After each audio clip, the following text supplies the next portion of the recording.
Today's Elko Live is going to take us on an adventure, as we usually do, with Elko's California Trail Interpretive Center. Elko BLM District, of course, Fire Mitigation Specialist Clint Mothershed is in the house alongside Cheryl Miller from the Trail Center. Welcome to both of you, and catch your breath, because this is a busy month for all of us here in Elko. Welcome, Cheryl. Thanks for having me, Lori. So great to be here as usual. And Clint, thanks for coming on the program. It's great that you're here because it means that you're not out in the field fighting fire or something. Yeah, absolutely. Thanks for having me. And things are slowing down a little bit for us. Mother Nature is cooperating, so it's a good thing for everybody. Yep, and we are going to talk about that. Of course, I know our Fire Protection District Chief, Matt Peterson, gave an update during the county commission meeting, and they were really busy, and we had a lot of acres burned, and I know that you collaborate and work closely with them, but we'll kind of get to some fire highlights here coming up. Should we switch it up today and start with Cheryl? I think that's a great idea. I think that's a great idea. So Cheryl, we have this wonderful event coming up this afternoon. Again, this is one of the reasons I wanted to switch it up is because there's a cool event, the Elko Classic Car Show, the Rides and Rods, but folks can take a little break and head on out for another entirely different experience at the California Trail Interpretive Center today, right? That's right. We're so excited. We're going to be hosting the Pony Express Conference, and from 2 o'clock until 4:30 today is going to be the public hours. And so they're going to have a bunch of really fun stuff going on. They're actually setting up right now. I had to run away to come to this radio show. They're setting up right now, but there's going to be lots of fun stuff. We've already got National Park Service Rangers there setting up. They're going to have some junior ranger stuff for the kids. And there's going to be some horses. There's going to be a documentary that they're going to play for everyone. So lots of fun stuff for the public from 2 to 4:30 today. And that is free, absolutely free at our California Trail Interpretive Center. You take I-80, you head west, and then take the Hunter exit, and it's just about 8 miles west of Elko. It just takes you minutes to get there.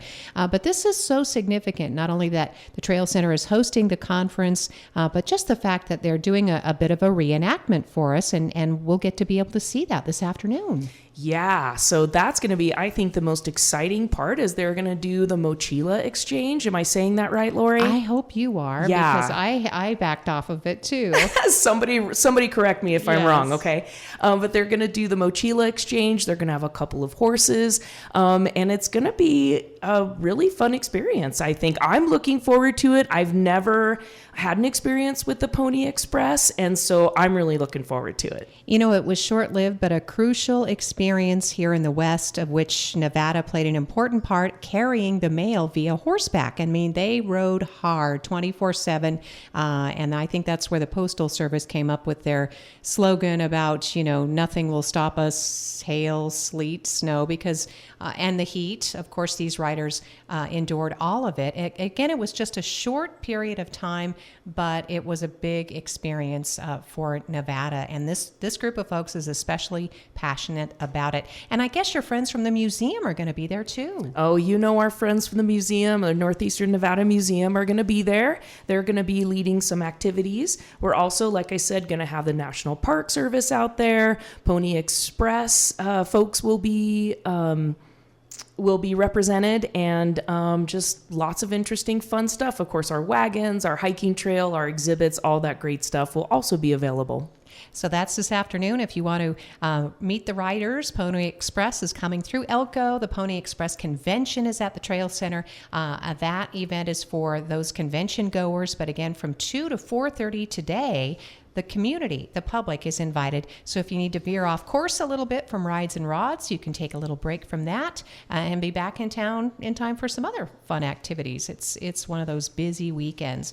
And speaking of, that takes us right into some other amazing free events that Cheryl and her gang are hosting there at the Trail Center. Oh my gosh, we're so excited for tomorrow. So tomorrow, Saturday, September 6th, is going to be our first ever Wild West Chalk Art Festival. And I don't know, have you ever been to a chalk art festival, Lori? I have been to a chalk art festival. I think it was like in Ogden a long, long time ago. I've been calling this the Wild West Chalk Fest. We love that. I love how yes. that rhymes. It Okay, does. next year we'll change the name. Oh, well, okay. And shout out to Macy. She's going to be leading this awesome. wonderful event. Yes, Macy with Nevada Outdoors School. She's going to be leading this wonderful event, and we're going to have a featured artist. Her name is Alyssa Compton, and she does the most incredible, beautiful landscapes with horses and sort of these psychedelic backgrounds that are just so beautiful, so Nevada. Love it so much. So Alyssa's going to be working on a big mural all day. She's coming in early, so you can come and watch her and cheer her on. And then anyone else who comes in will be setting up 2x2 foot squares so you can do your own mural. Or we're going to have a big community mural. So Paul Gregory, who also is with Nevada Outdoor School, shout out to Paul, is going to be starting our community mural. So if you want to just stop in for a short time, or you're like me, you don't feel especially talented, you can just pop on in and add your little things to the community mural. And there are going to be prizes. So I just saw the prizes today. You're going to be really excited about them. And there's going to be 3 different categories.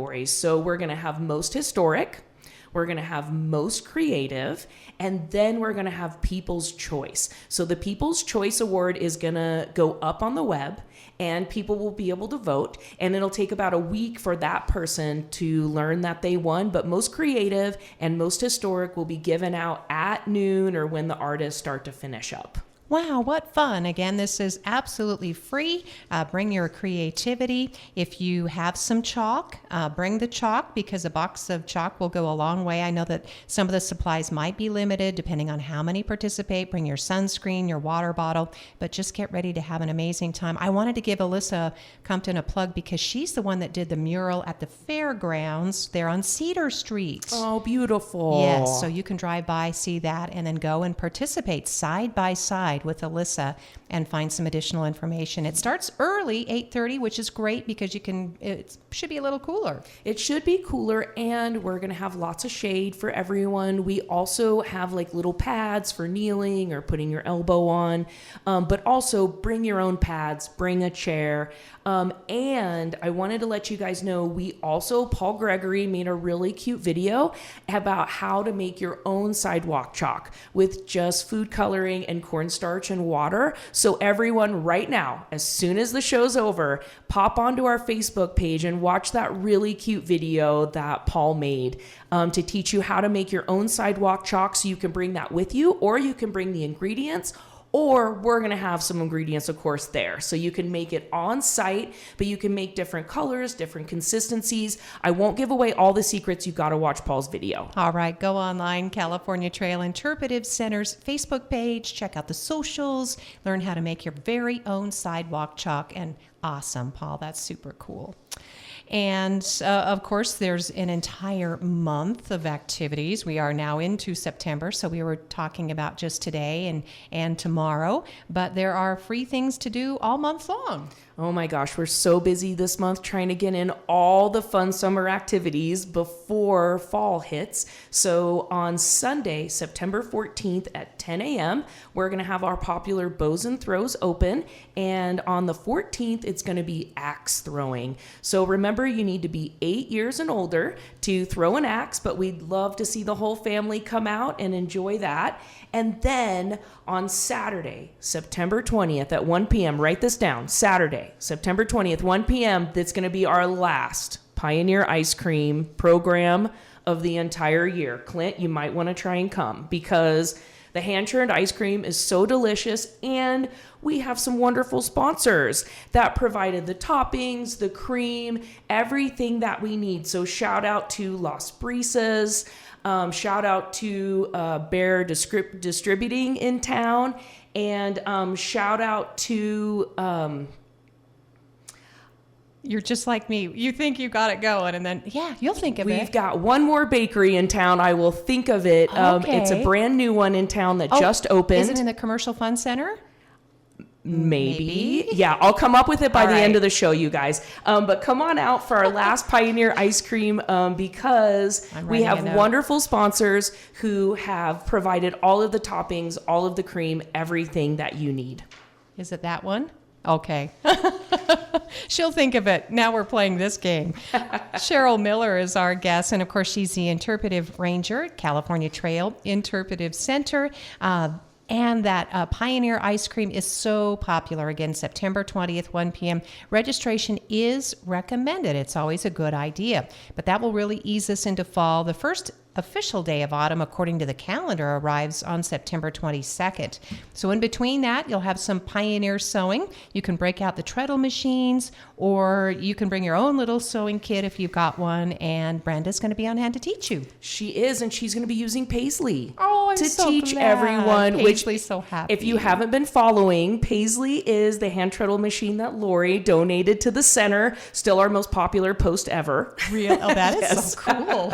You're Wow. such a celebrity, Lori. I had no idea. And so on Sunday, September 21st, come on out, join us with Brenda, and make some really cool prairie pockets. So I'm sure you guys know this, but back in the day, women's clothes didn't have any pockets. Oh, they still don't have enough pockets. I know, so annoying. But you can come and make your own Make your pockets. pocket. Yeah. That's what I love. Yeah. That's right. And we've got one more bows and throws. It's going to be Saturday, September 27th at 10 a.m. And it will be an archery day. So come on out at the end of the month. We'd love to have you come out and check out our targets and use our bow and arrow.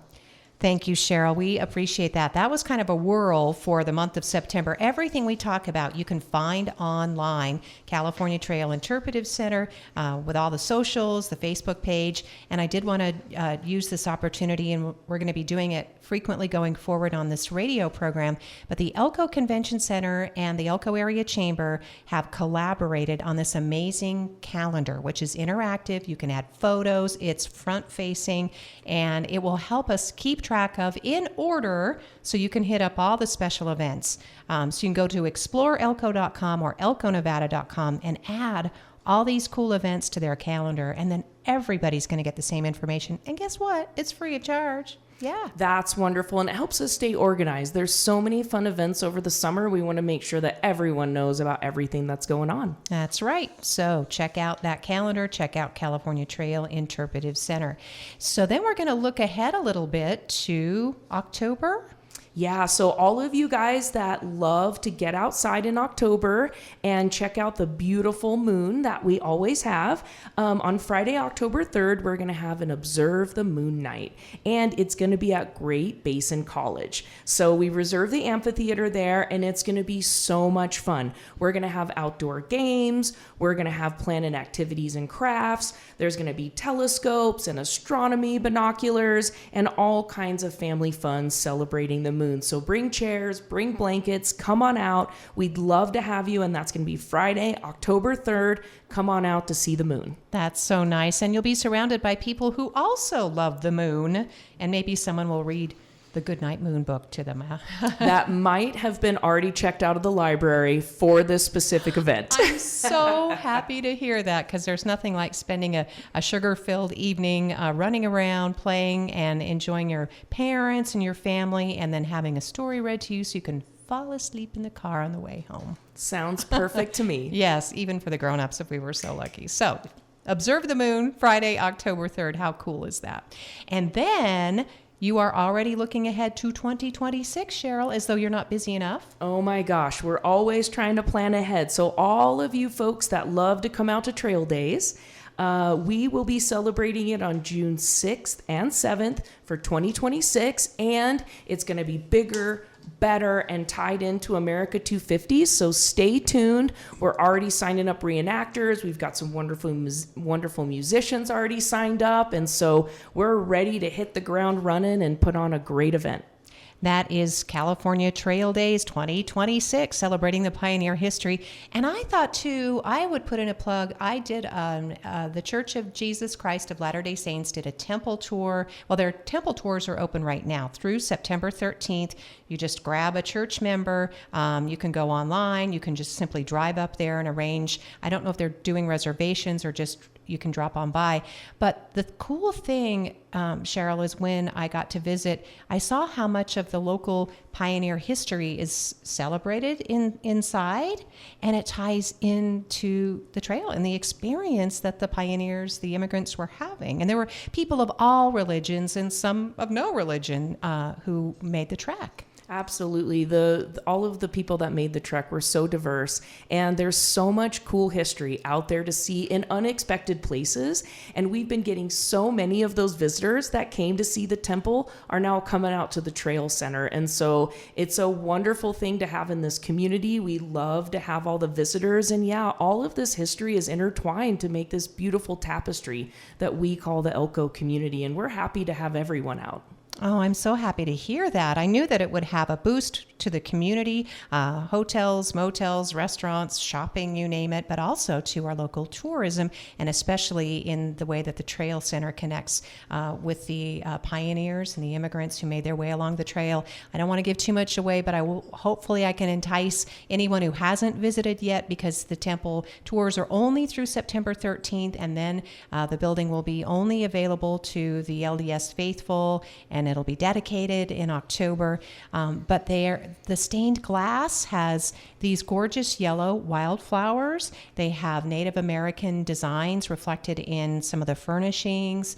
And then they have the baptismal font is carved with oxen, Cheryl. Oh my gosh, I'll have to get over there and see that, Lori. Yeah, I mean, it does. It just ties right into the history that we're helping preserve and promote today right here in Elko. So very cool. So do visit California Trail Interpretive Center, where you have these exhibits of the pioneer history, but also a reflection of the Native American experience, the first people. Absolutely. We try and tell the story of everyone. So not just the Euro-American settlers, not just the Native Americans, but there were also African-American slaves that were in some of the wagon trains. And there were a lot of Chinese-American immigrants that also had a lot to do with not just the railroad, but also the gold rush. And so we work really hard to tell everyone's story so that everyone can get a full picture of what happened and all of the people, all of the cultures that we're coming across. So Cheryl, it sounds to me like what you're saying is that history and the interpretation is evolving. It's not static. Absolutely not. We know that a lot of people came through, but there are no exact records, right? So we don't know exactly who came through. We don't know the exact numbers. And so there's still so much out there to be discovered and celebrated. And we work really hard to tell everyone's story. That's right. More stories to be told. And that leads us to our last topic for you anyway, before we switch over to the ever patient Clint Mothershed, that you're always looking for volunteers and you're looking for ideas and topics to be maybe reflected in the center in the future, just like today's Pony Express convention. Absolutely. We're always looking for volunteers. We're always looking for program ideas, and we're always looking for community groups to collaborate with. I can't tell you how many different community members and groups I meet with, the Girl Scouts, the museum, the library, GBC, you name it. We are always down to collaborate. So contact us, reach out. Even if you just want to use the meeting room, we're happy to set that up for you. But if you'd like to collaborate on a program, even better. And it's a quick trip, seriously, just 8 miles west on Interstate 80. You may feel like, oh, it's out of town, but really it is not. It's not an out of town experience. It gives you a different feeling of focus, right? Of being able to have a whole different experience outside the community for a good reason, because you can see the Hastings cutoff from the window of the facility. Yeah, that's one of the coolest things about the building and one of my favorite things to show to people. You can see where the Donner Party actually emerged 4 weeks late, 125 miles longer than they would have been on the regular route, and just trying to make the journey like everyone else. So that's a really cool thing that you can see. Plus, you can just come sit in the rocking chairs and hang out for a little while too. Very nice.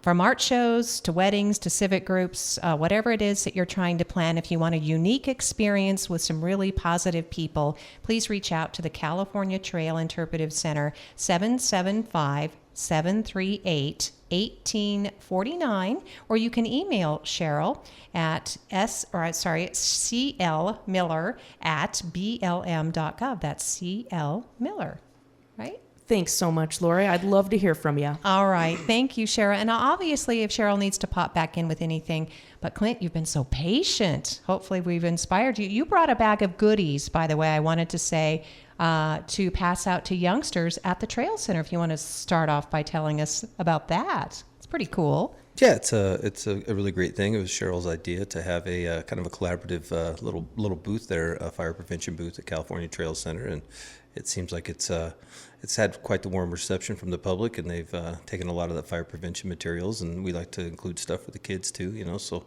there's a lot of kids out there that don't even know who Smokey Bear is. So this is a way to maybe reinforce the image, the likeness, and the message that goes along with that. So it's a great partnership. So they'll be replenishing the smoky goodies at the California Trail Interpretive Center. I got an eraser. Very excited about that. So super cool, Clint. Thank you so much. And again, this just really emphasizes how much collaboration happens, not only between, within the agency, the BLM district, but with the community as well. So we'll take a breath, and then you're going to tell us all about fire season, and we are not out of fire season yet. I think there might been a misleading story out of the state. They were saying, well, it looks like we got through most of the year, but we still have plenty of weeks of fire season, and we actually had our own very serious local fire season here in northern Elko County, right, Clint? Yeah, I think we're over 200,000 acres burned, or really close to that, and the Cottonwood Peak fire was a lightning-caused fire, and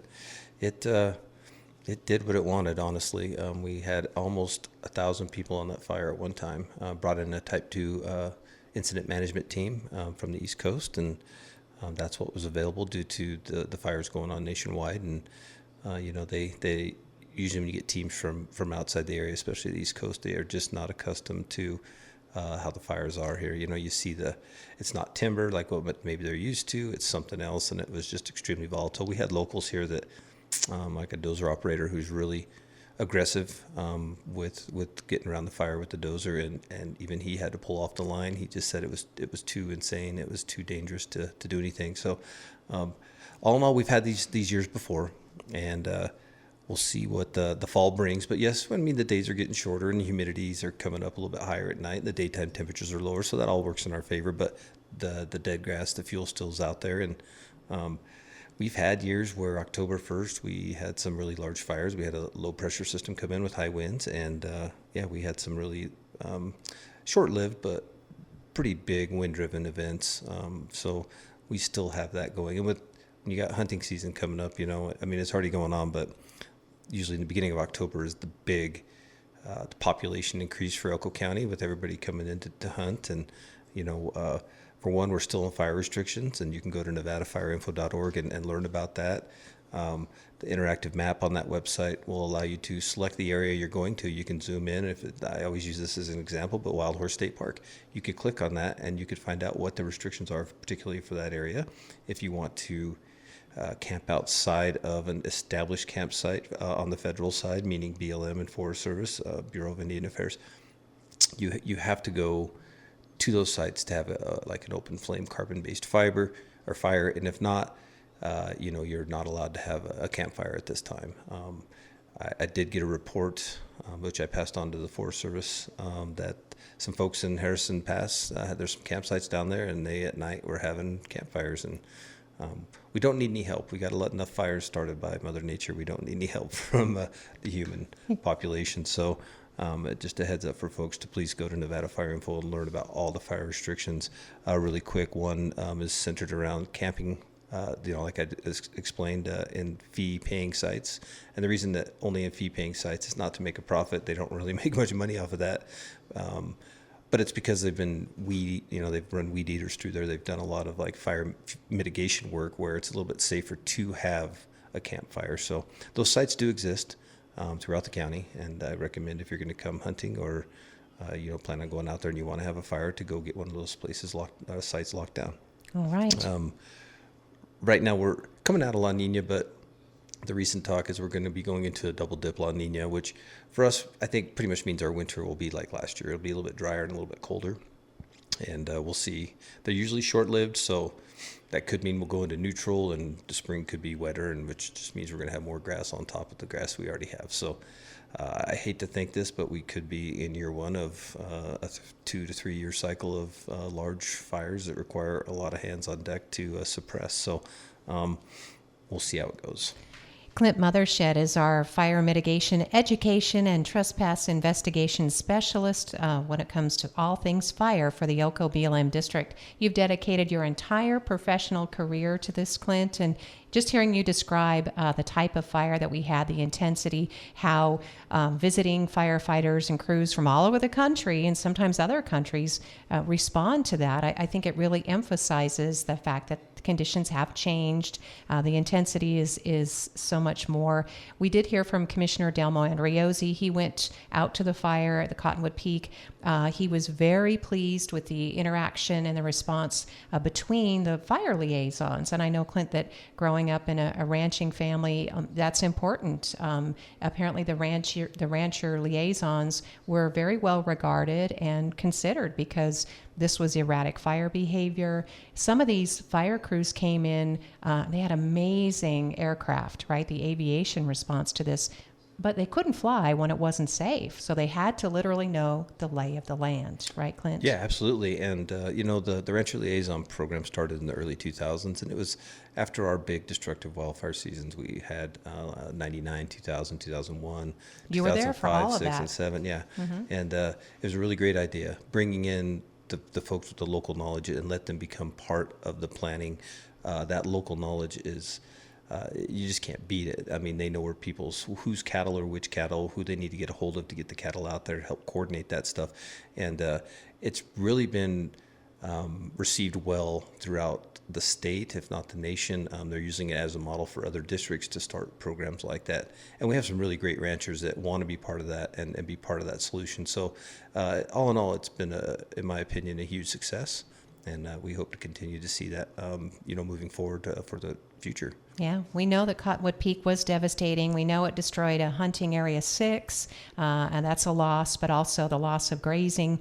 I have not heard if any cattle were actually lost, but we know we lost wildlife. So it is devastating, but it is good to hear when we have these success stories, again, of people cooperating, because those ranchers know every single ravine, most of the mountaintops, the roads, the access, it's all in there. A big one is the water sources. Water, you're right. Yeah, that's it's always a tough one when you get out there with a whole bunch of engines and they only have limited water that they bring in, but to find a site that they can establish to draft out of and fill those engines to keep them close to the fire and keep them actively suppressing the fire, it's a really big deal. And they do a great job, those ranchers do. So we're glad to be partnered up with them as well. And again, it's not even a silver lining, because we'd rather we have no fires whatsoever at all. But people do comment about, that fires generate money and in the community. And we saw all that aviation, all the aircraft. Clint, did anything stand out for you? Because it was coming and going from the Elko Regional Airport. It was, I have to say, impressive. Yeah, we haven't seen it in a while, but I've been pretty used to it from those previous seasons I mentioned. You have been used to it, yeah. Yeah, so nothing out of the ordinary for me. It's Weren't there just some been a while. Canadian? Yeah, right? I think they call them the bird dogs, and they're the scoopers that they shut down the middle of Wild Horse Reservoir so they could just go in and scoop the water up, and they don't stop. They just slow down and they just touch the water, and then they take off with a load and fly to the fire, drop it, and go right back. So they're very efficient, and we had a number of those, which was very important, and I think a key part into how we were able to suppress those fires. And that aviation equipment is not cheap. I think the Cottonwood Peak fires, it's definitely over $20 million to suppress. It could be closer to 30, but if we didn't have all the resources that we got, it could have been a lot worse. So a lot of lessons learned from that fire from agencies, and so was a good learning experience. It was an unfortunate learning experience, but all in all, I think it's just going to make everybody stronger in the long run. All right. So I'm sure there'll be some critique to come on that. Whether or not the public is included, it's probably not important. It's not a matter of, it's not a matter of critique. It's, as you said, what lessons do we learn going forward? Because, this is all raw science. I mean, again, this kind of fire behavior, the things that we're experiencing, we probably haven't seen the likes of, or as you said, it's been quite a few years. Yeah, and so a lot of the fire suppression folks that are on the engines and stuff, they may have been around for 7 years, 5 years, but they may have not seen that type of behavior before. So, that it strengthened their skill sets and will make them better incident commanders in the future, just knowing what to expect and how to get ahead of all that. So, in the fire community, everything is a lesson learned. Every fire is, they do an after-action review on, and they talk about what went well, what went wrong, what can we improve on, and how do we get there. So, there's a lot to learn from that fire, and I know that not only the firefighters but the managers have learned a lot, and they'll take that knowledge now and moving forward and try to do a better job. Well, again, it's important that we mention that everybody that worked on that fire, everybody that lives in that area, everybody that stood and watched the flames, I mean, it was fearful. People were fearful, but Clint, they were very courageous. I mean, it takes courage to do that, to be flying those planes. And my gosh, yeah, that's an extremely dangerous, well-paying job. I think for a reason. Yeah. Mm-hmm. So it's good to have the level of experienced pilots that we have in the government to suppress fires. They don't just get to come out of like flight school and do that. They have to have 1,000 hours of flight time in the civilian realm before they'll even get considered for a job, before they'll even get a license to fly for the government. So we do get more experienced pilots for a good reason, as you know, and so we don't necessarily maybe not get the cream of the crop, but we get some really damn good pilots. Yeah, I like that. Damn good pilots. And I know we're going to have a demonstration of firefighting helicopter, and I think they're going to do some rappelling during Sky Fair on September 13th at the Elko Regional Airport, Clint. So as long as they're not needed elsewhere, obviously. But yeah, for cool. Sure. Yeah, the heli rappel crews, we don't use them a lot. They use them in the timber quite a bit. And so they don't really come out here too much, but I didn't know about that. So that's pretty cool. That'll be good for the public to see that, we've got people that jump out of planes with parachutes. We've got helicopter crews that land the helicopter or tow the helicopter into a mountainside and get out of the helicopter and put the bucket on it and go to work. And so to know that the public might be able to see the heli repellers, that's a pretty cool thing too. Yeah, well, I will definitely put you in touch, because if you would like to bring your gear, your Smoky, your things out, I'm sure they would welcome you on September 13th, because that is part of what you do, Clint, is the outreach. You will never know how many fires you personally have prevented by sharing your knowledge. So thank you for doing that. Yeah. You're going to be at Rides and Rods this weekend? Yeah, we're going to try to get Smoky out there maybe tomorrow. Smoky. Smoky, it's always a good time. We can hand out little things, little temporary tattoos to the kids, but it's more about the photo ops and just getting classic cars and classic icons together. It's a pretty cool thing. So hopefully we'll be able to get Smoky Bear out there. And then we also got the Ruby Mountain Balloon Festival coming up towards the end of September. So looking forward to hopefully getting Smoky Bear out to one of the morning events, either in Elko or Spring Creek. It just kind of depends on fire activity and the weather and that kind of stuff. So we'll play it by ear, but I'm planning on doing those events. All right. And then, of course, looking forward to Nevada Day Parade. Smokey generally tries to drop in if he can, because we know he's hopefully by then wrapping up fire season. Yeah, getting ready to hibernate, hopefully, right? Yeah. So, one thing I touched on but I didn't finish was the fire restriction stuff, and it's so important because the public doesn't understand that they could be held liable for the cost of suppressing a wildfire. I just mentioned a fire that burned 130,000 acres is going to cost $20 to $30 million total cost by the time it's all said and done to suppress and rehabilitate. And so people need to be aware that their actions out on public and private land could have big consequences. And it's really to recover money spent, taxpayer money spent on behalf of their negligent actions, that the government does go after them and try to recover that cost. And some of them are big ticket. So it's just in everybody's best opinion. With hunting season coming, keep your vehicles, your UTVs, ATVs on the roads. Don't go booney stomping. Those things have started fires. We've had several human-caused fires that were due to exhaust over the last few years. Castle Ridge fire from last year was a big one. That fire was about $7 million. And that was a vehicle that, it got too much debris built up underneath near the exhaust, and it caught on fire. We had drill fire. It was a smaller fire this year, but it was the same thing. A vehicle got debris built up underneath and caught on fire, burned to the ground, and started luckily a small fire. But still, that entity is probably going to be held liable for those charges because we're in fire restrictions. And another element in the fire restrictions is operating or parking a vehicle other than motorized equipment over or on top of dried cured vegetation for a reason. So,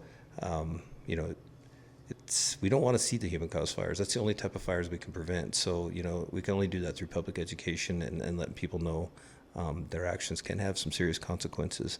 Moving on, people's stuff breaks down. We get it.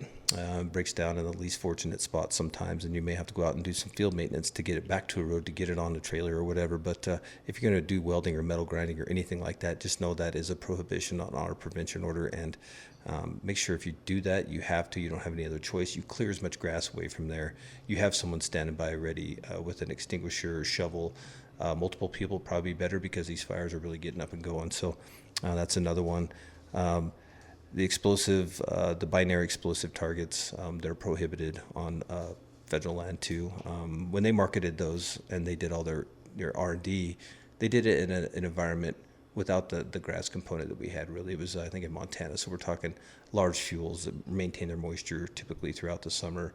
They didn't really do any testing in the Great Basin, in the sage steppe environment anyway, and so we see a lot of those.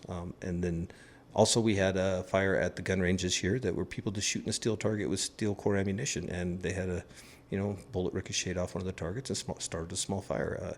It happens, and we know it happens, and we're not out there to police people and to nail them to the wall, if we do catch them. But it's more just to educate and hopefully do it to a level that we do get to prevent some fires. Thank you, Clint. Yep. Again, anything we can do to help avoid the tragedy of fire, but then the cost of fires as well. No open burning in Elko County. We can just close with that. Burn barrels only in authorized areas outside of incorporated areas.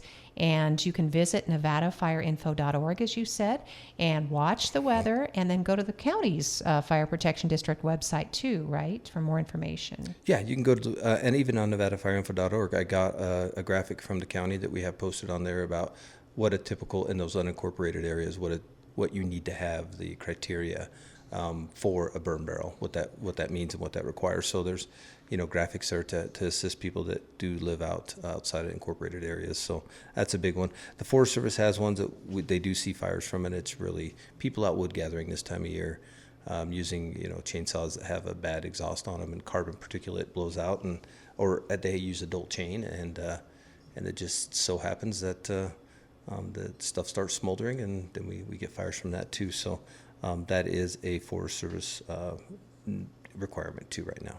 All right. It's all preventable. It's all avoidable. And if Mother Nature doesn't need our help, because she takes over with those dangerous lightning strikes at the least convenient time. Hopefully we get wet weather with any thunderstorms this weekend. Clint, thank you as always. Did we get to most of your highlights today? Oh, yeah. It's Okay. just all about people being smart and being mindful when they're out there enjoying their public lands and doing everything they can to not start a fire. Thank you, Clint, from the Elko BLM District for Fire Mitigation, Education, and Elko Fire Trespass Specialist. Cheryl Miller, getting ready to sign off with the California Trail Center. Anything you wanted to add? Yes. So I'm so sorry. I wanted to circle back on the sponsors for our ice cream program. Perfect. Shout out to Macy. She sent me a little message here. So we had an anonymous community member go out to these businesses and solicit these donations and bring them in. So she doesn't want to be identified, but the businesses that donated were Bear Distributing, Las Brisas, Blown Gasket Bakery, and of course Gold Dust West. Aww. So thank you so much to all of those businesses. We are doing an ice cream program this month, an ice cream program last month, and we did a pop-up in the lobby so that anyone coming through could just grab some ice cream and learn a little bit about the pioneers at the same time. So thank you so much to that community member, and thank you so much to those businesses. So keep it coming. That's a sweet treat. Thank you, Cheryl, so much for all the information today. Just to remind folks, if you're listening on this beautiful Friday, Pony Express, The free events to the public between 2 and 4:30 p.m. at the Trail Center. Meet Pony Express riders and their horses. Learn about the annual re-ride, the Junior Ranger program. Help build a Pony Express cabin with the Northeastern Nevada Museum. Watch a documentary, and then be on hand for the Mochila Mail Exchange on horseback at 4:15. It's all happening at the Trail Center today. Thank you, Cheryl. Thank you, Clint. Thanks, you. Lori.